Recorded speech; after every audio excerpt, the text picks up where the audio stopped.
नमस्कार मित्रांनो, मी अण्णासाहेब धाकतोडे आणि आपण पाहत आहात राजर्षी न्यूज. मित्रांनो, बऱ्याच दिवसानंतर मी आज एक सामाजिक गोष्टीबद्दल आपणासंग बऱ्याच दिवसानंतर मी एक महत्त्वपूर्ण विषयाला हात घालून या ठिकाणी तुमच्या समोर उपस्थित झालेलो आहे. तो विषय आहे राहुरी तालुक्यातील म्हैसगाव आग्रेवाडी येथे आदिवासी कुटुंबावर पाणी ने आण करण्यासाठी अडवणूक केल्याबद्दलचा. आणि हा विषय काहींच्या दृष्टिकोनातून किती महत्त्वाचा असेल आणि काहींच्या दृष्टिकोनातून किती महत्त्वाचा नसेल,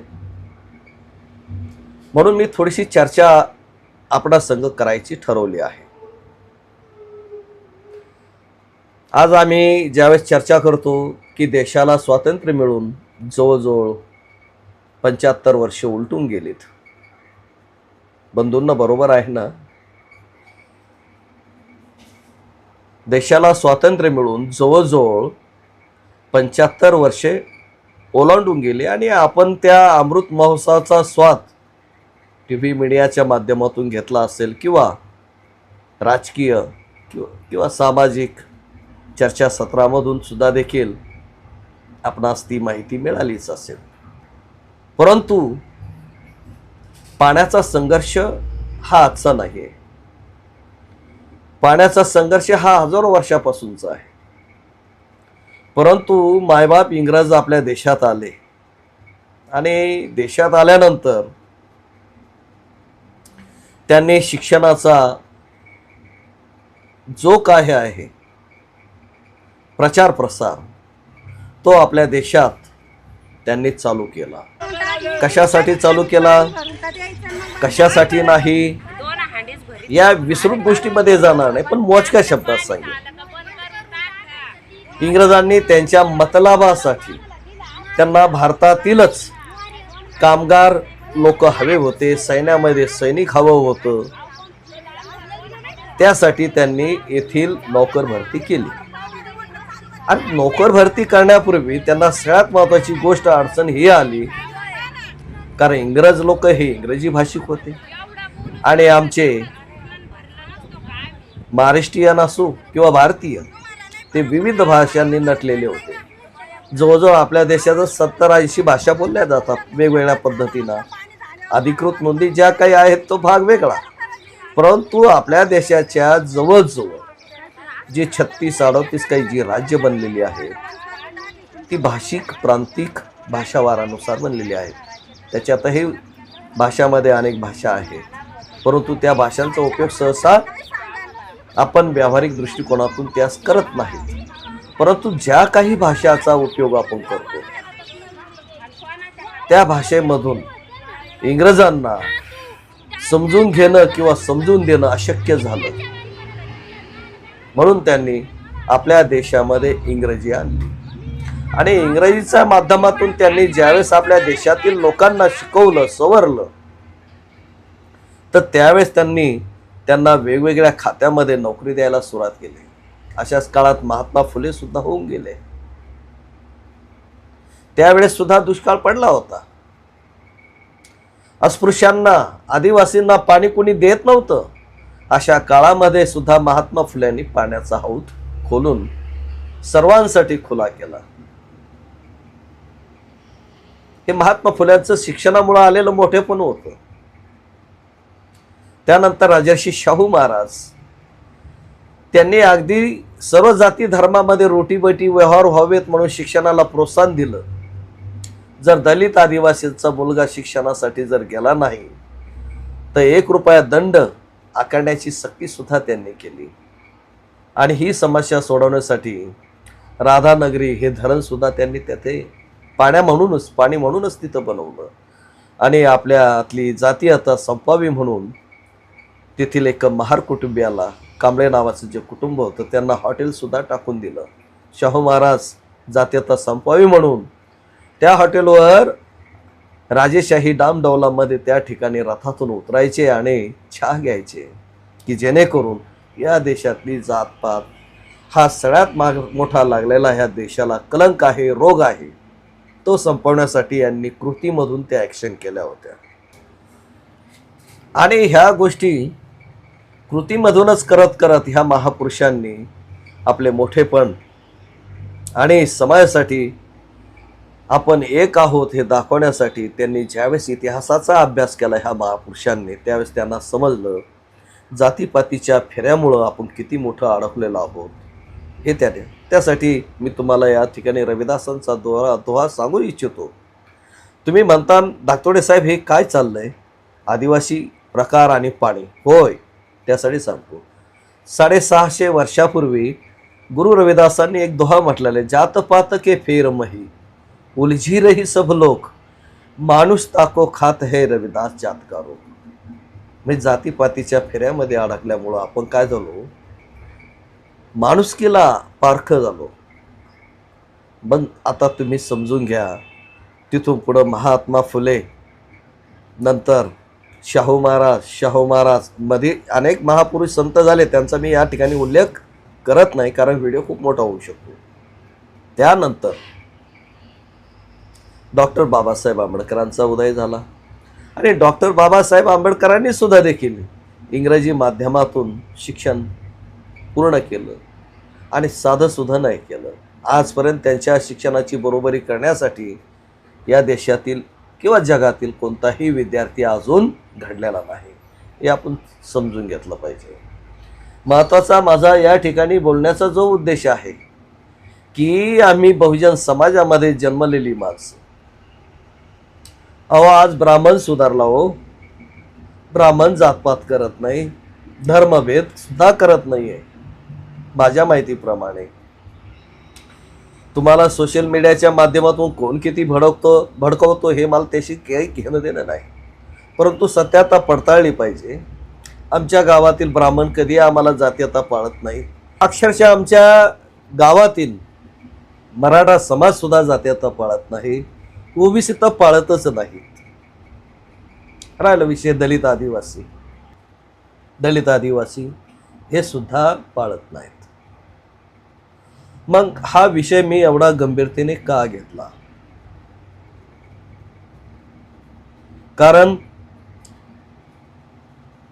प्रत्येक गावामध्ये तीच परिस्थिती राहील असं नाही. कारण ज्या ज्या गावामध्ये सामाजिक कार्यकर्ते जन्माला येतात आणि ते काही चळवळ चालवतात, जातीभेदाच्या भिंती आपोआप गळून पडतात, उच्च निश्चता गळून पडते. आणि त्याचे उदाहरण जर म्हटले तर माझे कोलार गाव. माझ्या कोलार गावामध्ये मी एक चर्मकार समाजातील व्यक्ती, सांबार जातीतील व्यक्ती आणि माझ्याबरोबर इतर महार समाजातल्या व्यक्ती जे माझे काही मित्र आहेत, माझ्याबरोबर जे घडलेले आदिवासी समाजाचे नेते असो, भिल्ल असो, कोळी असो, त्यांना बरोबर सगळ्यांना सारखी वागणूक दिली जाते, तोंडापुरती का होईना दिली जाते. तुम्ही म्हणता शक्य आहे का? नाही, असं नाही. कारण तोंडापुरती का होईना द्यावी लागते, कारण तो सन्मान आहे. आम्ही एकमेकाचा सन्मान करतो, सन्मान करायचं शिकलो पाहिजे.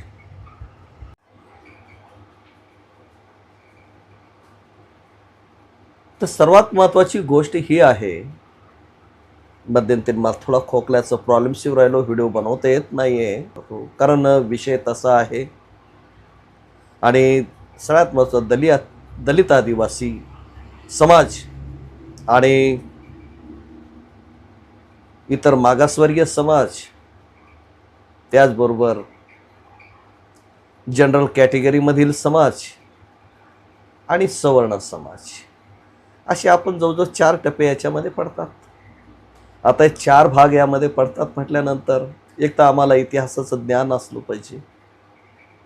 बाबासाहेबांनी आमच्यासाठी काय केलं याची सुद्धा आम्हाला जाणीव असली पाहिजे.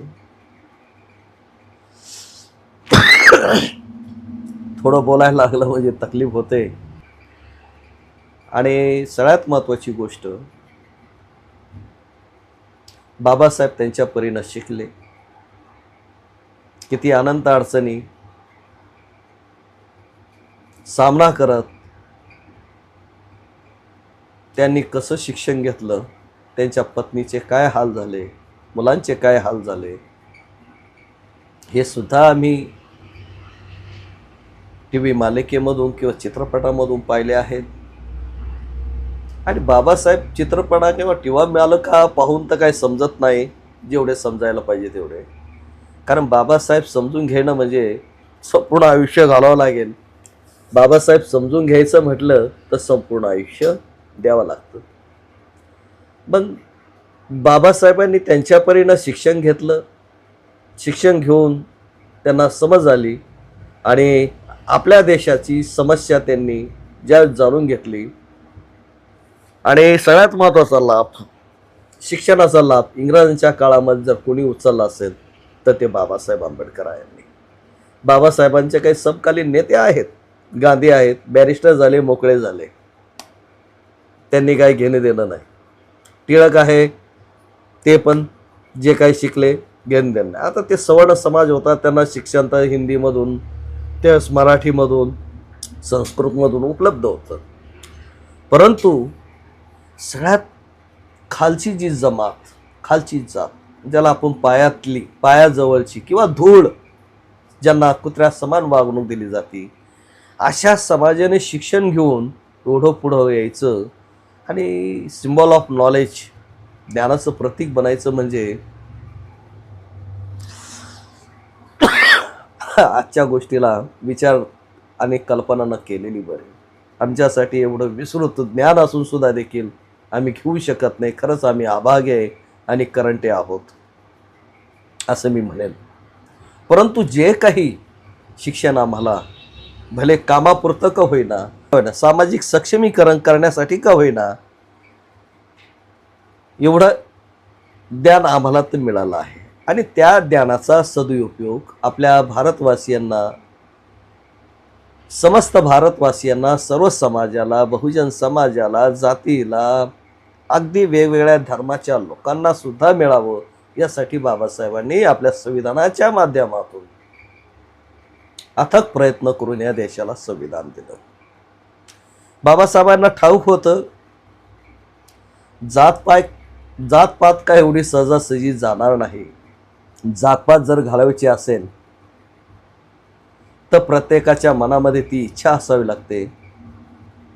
जसं संविधानामध्ये म्हटलेलं आहे, आम्ही भारताचे लोक, किंवा प्रतिज्ञा देताना आम्ही म्हणतो, भारत माझा देश आहे, सारे भारतीय माझे बांधव आहेत आणि माझ्या देशावर प्रेम आहे.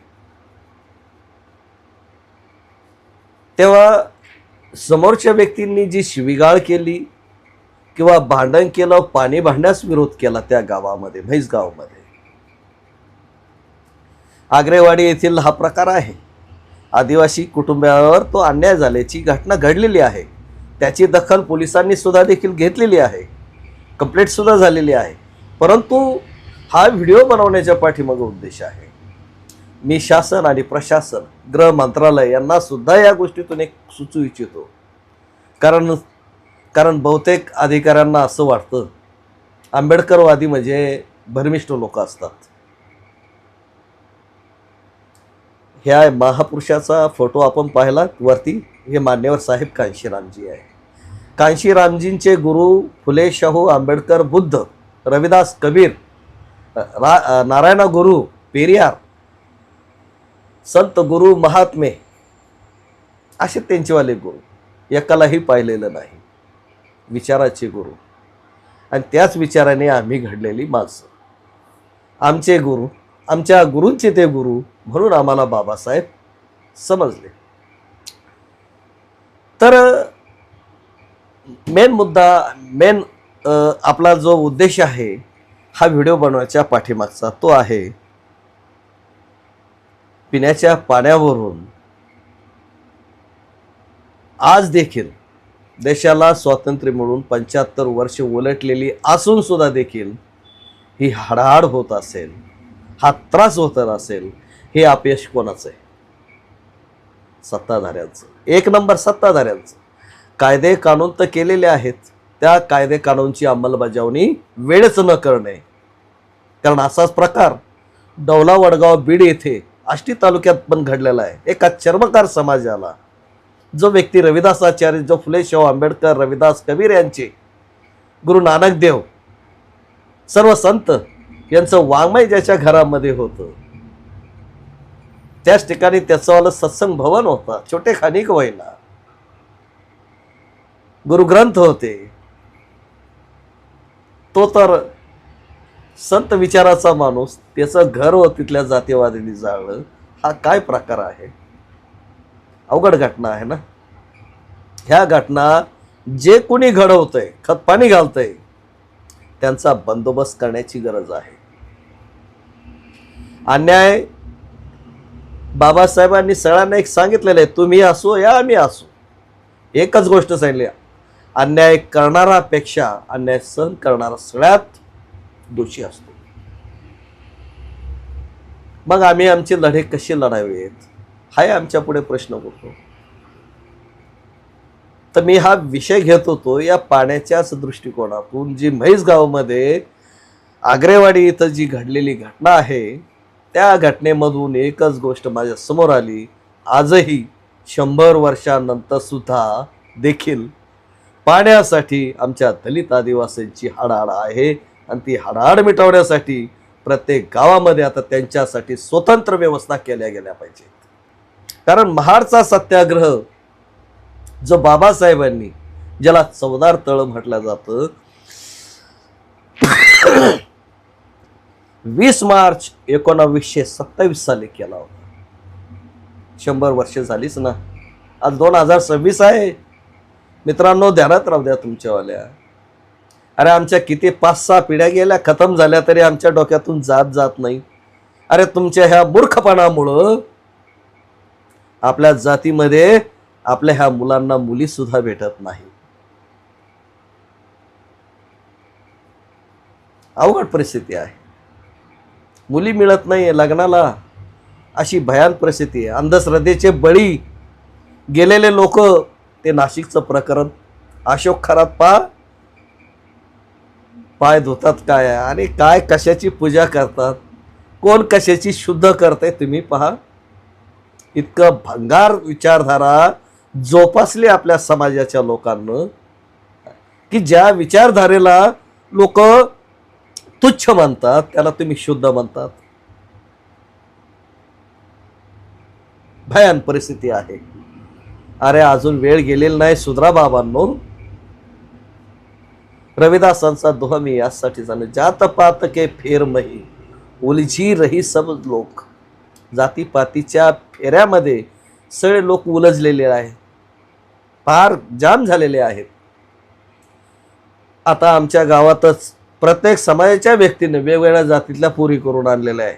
तुमच्या माहितीसाठी सांगतो, आमचं गाव एवढं पुढे गेलंय, तुमचं गेलं का नाही हे तुम्ही पहा.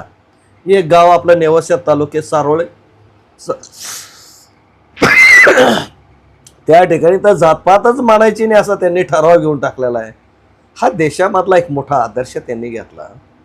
आणि म्हैसगाव गाव तुमच्या ठिकाणी शेजारीचे ना, मुळा डॅम आहे, किती पाण्याची व्यवस्था आहे, आणि तुम्ही एवढं पाणी असून सुद्धा देखील आपल्या लोकांना पाणी देत नाही.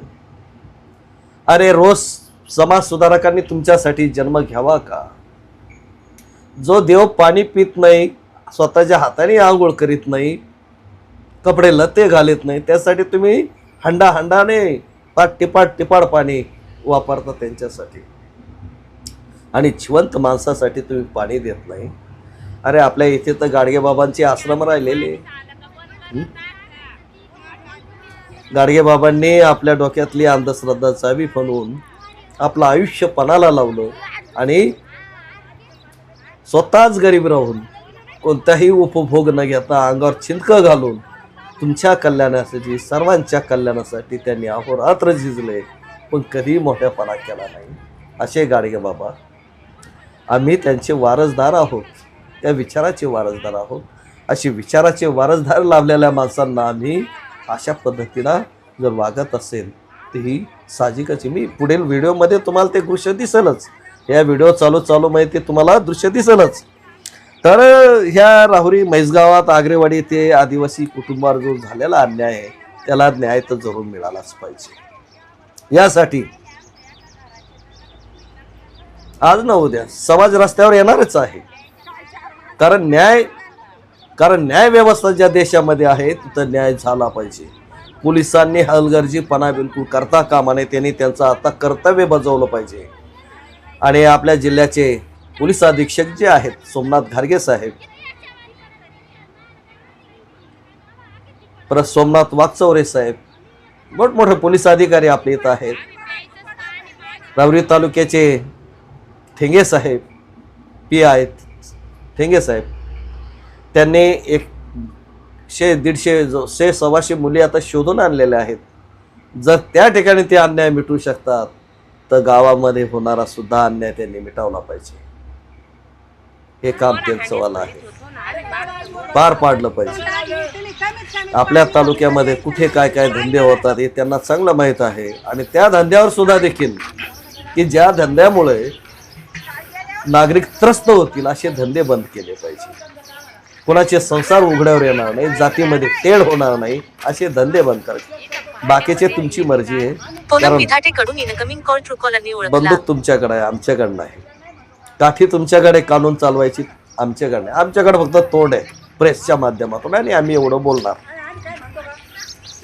तर सगळ्यात महत्वाची गोष्ट आहे आपलं संविधान काय म्हणतं. ज्या संविधानाने प्रत्येक व्यक्तीला एक सामाजिक मूलभूत ज्या काही गरजा दिलेल्या आहेत त्या मूलभूत गरजांमध्ये अन्न, वस्त्र, पाणी, वीज, निवारा या गोष्टीची आणि सडक, आता नव्याने सडक, रस्ता, या गोष्टी त्याला मिळाल्याच पाहिजे. यासाठी दलित आदिवासी निधी असतो, गावांसाठी सुधारण्यासाठी असतो. कित्येक गावं तर पळून घेऊन जातात. आमच्या गावामध्ये चल गावच्या सुधारणा होतात आम्ही जाऊन दिलेल्या आहेत. परंतु आमची त्यांच्याकडे सुद्धा तशी तिरपी नजर आहे मित्रांनो, तिरपी. कारण त्यांच्यावर सुद्धा आम्ही देखरेख ठेवून आहोत. कोण किती भ्रष्टाचार करतो, कोण किती पाण्यात आहे ते सुद्धा आम्ही पाहतो. परंतु भ्रष्टाचार तर आता सध्याची परिस्थिती आहे सगळीकडे सुरू झालेला आहे. त्याला जसं एक लायसन्स मिळालेलं आहे काय. कारण अर्ज टाकावा, प्रश्न करावा तर त्याला उत्तर चांगलं नाही येत. अधिकारी नीट चौकशी करत नाही. सब मिलीजुली सरकार आहे असं म्हटलं तर काही ठिकाणी वावगं नाही होणार.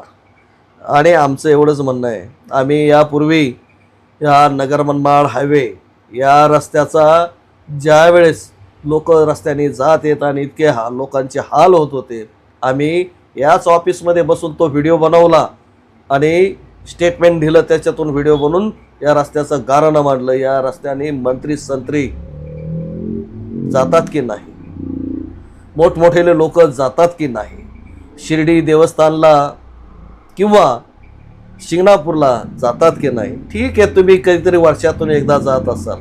अरे पण तुमचे नातेवाईक जवळचे हित संबंध रोज ह्या रस्त्याने जातात येतात. कमीत कमी तेवढा तर विचार करा. म्हणून कुठेतरी ह्या रस्ता बनवायला सुरुवात झाली मित्रांनो. नाहीतर खूप हाल झाले होते सुरू. त्यानंतर पुढचे आंदोलन राहुरीला झालं, नगरला झालं. आणि जो तो आता पाट्या लावून मंत्र्याचे पुत्र रस्त्याला पाट्या लावून आमचे सुरक्षा रक्षक कसे. अरे आम्ही तुम्हाला कल्पना दिलेली होती आणि अजूनही देतो.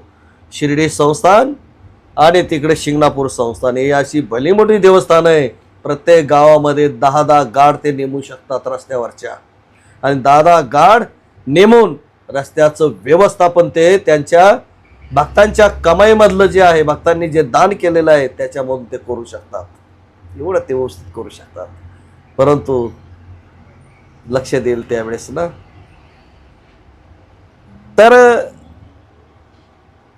ज्या अन्न, वस्त्र, पाणी, वीज आणि निवारा ह्या ज्या मूलभूत गरजा आहेत त्या मूलभूत गरजा भागवण्यासाठी मित्रांनो आणि सर्व समाजाच्या बांधवांनो माझी आपणा सर्वांना हात जोडून विनंती आहे.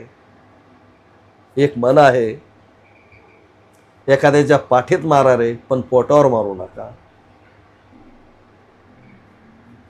तो पण गुन्हेगार असेल तर माना. पाणी, वस्त्र, खाद्य यासाठी जर थोडीफार इकडून तिकडून त्यांनी जर पोटासाठी जर केलेलं असेल त्याच्यावर कृपा करून आशीर्वाद घ्या. तळतळ घेऊ नका. कारण आपल्याला देव काय शिकवतो, ज्या देवाच्या डोक्यात आपण ज्या देवाच्या पुढे जाऊन माथं टेकवतो, आम्हाला सुखी ठेव, संपन्न कर, असा आशीर्वाद मागतो का नाही जाऊन? देव देतो का नाही तो भाग वेगळा, परंतु मागतो, आम्ही आराधना करतो. मग लोकांचा तळताट घ्या असं कधी म्हणतो का देव आपल्याला? घ्या रे तळताट. तेव्हा मित्रांनो, या व्हिडिओच्या माध्यमातून मी आपणास थोडे काही प्रबोधन करायचं जर काम केलं, हा माझा अधिकार समजून मी तो केला. कारण पत्रकाराचे काम एक असते, तो सर्व समाजाचा एक तिसरा डोळा आहे. तुमचं शासन जर नसन ऐकल, प्रशासन जर नसन ऐकल, तर त्यावेळेस मीडिया, प्रेस हा तिसरा डोळा लावून त्यांनी केलेल्या ज्या चुका असतात त्या दाखवायचं काम, म्हणजे त्याला आपण म्हणतो आरसा दाखवायचं काम हा मीडिया करतो. मीडियाच्या माध्यमातून चांगल्या काही गोष्टी घडतात. मीडिया जर नसेल तर सगळे निष्काळजी बनतील. परत मोगलाई आल्याशिवाय राहणार नाही. एवढंच मी फक्त तुम्हाला ह्या व्हिडिओच्या माध्यमातून संदेश देऊ इच्छितो. आपल्याला मिळालेलं स्वातंत्र्य जे आहे, आपल्या हजारो लाखो लोकांनी केलेल्या संघर्षामुळं, रक्तपात केल्यामुळं, संघर्षामुळं मिळालेलं आहे. याला अबाधित ठेवायचं काम तुम्ही कराल अशी अपेक्षा करतो. आणि या ठिकाणी माझे जे शब्द समाज सुधारण्याच्या हेतूने आलेले आहेत, कुणाला नीच उच्च ठरवण्यासाठी नाही. कारण मी एक प्रबोधनकार आहे. मला जातीचा अहंकार नाही, धर्माचा अधिकार नाही. मला फक्त खाली माणुसकीचा अभिमान आहे आणि त्या माणुसकीसाठी मी हा व्हिडिओ बनवला. जय भीम, जय भारत,